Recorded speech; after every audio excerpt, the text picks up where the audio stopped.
God is going to restore and renew your life and all realms of your reality. Your life is about to look like Holy Spirit is active in it, and that God's favor is upon your life as well.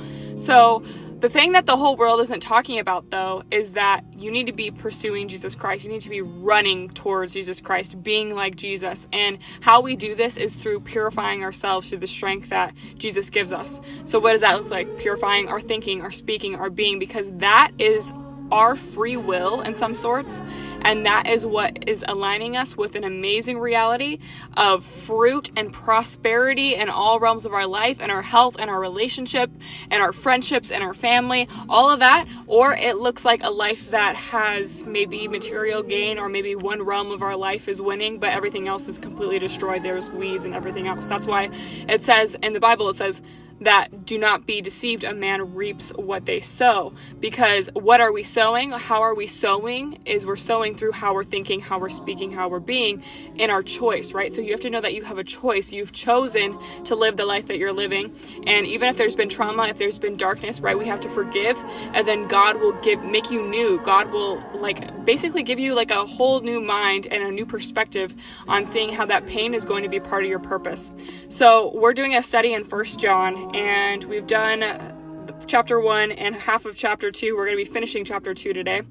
And it's warnings against denying the Son. So maybe if you've been in any kind of other, religion, or, following anything else, having any other, gods, this kind of stuff, could even be crystals, tarot, okay, the zodiac stuff. I've been in that, and I've seen so much of when I've gone away from that, when I've fled from that, and when I've really ran towards God and being pure and trusting God in everything I do, not trusting the crystals or the tarot cards or the readings or whatever.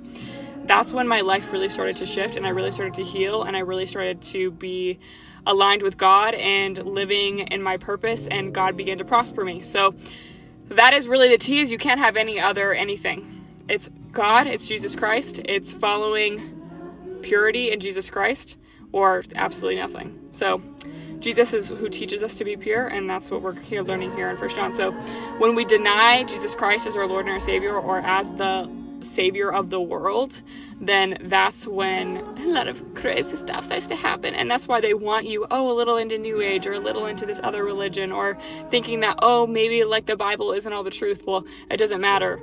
All of it doesn't matter. Is Jesus Christ your Lord and your Savior? And this is all the blueprint. And that's why they don't want us reading this, because they don't want us figuring this stuff out. So here we go. Verse 18, Dear children, this is the last hour, and as you have heard that the Antichrist is coming, even now many Antichrists have come. This is how we know it is the last hour. They went from us, but they did not really belong to us. For if they belonged to us, they would have remained with us. But their going showed that none of them belonged to us. But you have an anointing, whoever's on the other side of this screen, you have an anointing from the Holy One.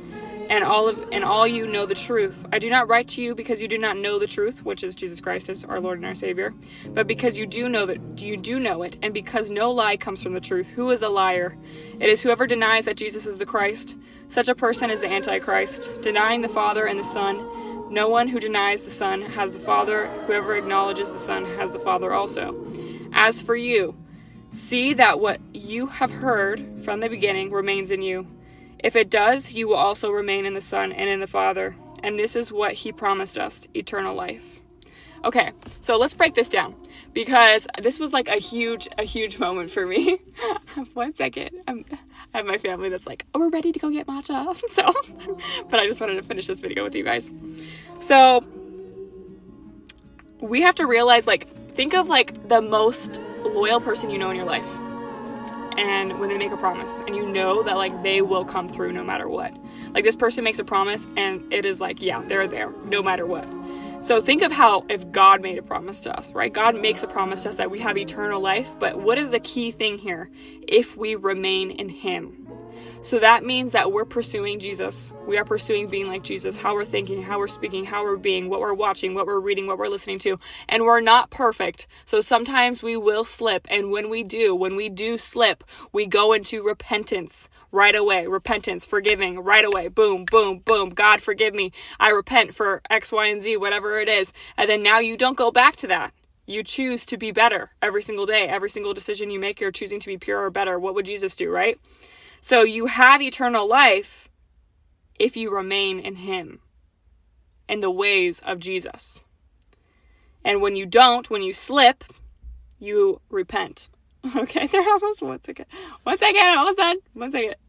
Okay, so we have to keep going with this message because we have to finish. I am writing these things to you because of those who are trying to lead you astray. As for you, the anointing you received, well, we're definitely getting some resistance here, remains in you, and you do not need anyone to teach you, but as his anointing teaches you all about things. And as the anointing is real, not counterfeit, just that it has taught you, remain in him. So the thing is that everyone's chosen, every single one of God's people, every single person is anointed in a different way. But the question is are you going to stay on the narrow path, which is purity? The whole world normalizes things that are impure, that are dark, that are like, oh, they make your flesh feel good, or they make you seem cool in, society, but like you really know that they're totally off and that's totally not the way to go. That's what this is talking about. I'm writing to you about those who are It's funny because I'm like getting so much pushback on this because I feel like this is the key of this message. So I had this happen to me in my life. And so, as for you, the anointing you receive from him remains in you, and you do not need anyone to teach you. But as his anointing teaches you about all things, and as that anointing is real, not counterfeit, just as it has taught you, remain in him. So again, remain in him. That's the big thing. That's what makes your anointing happen. And that's what I saw with my life, is that the Holy Spirit teaches me everything. And I have not had a teacher besides my mom and my dad. Those have been my only teachers, my only mentors. And my anointing has taught me. So as you evolve, your anointing will teach you. God will teach you. The Holy Spirit will teach you. And the Holy Spirit is the best teacher. So remain in him and you will see that you will prosper.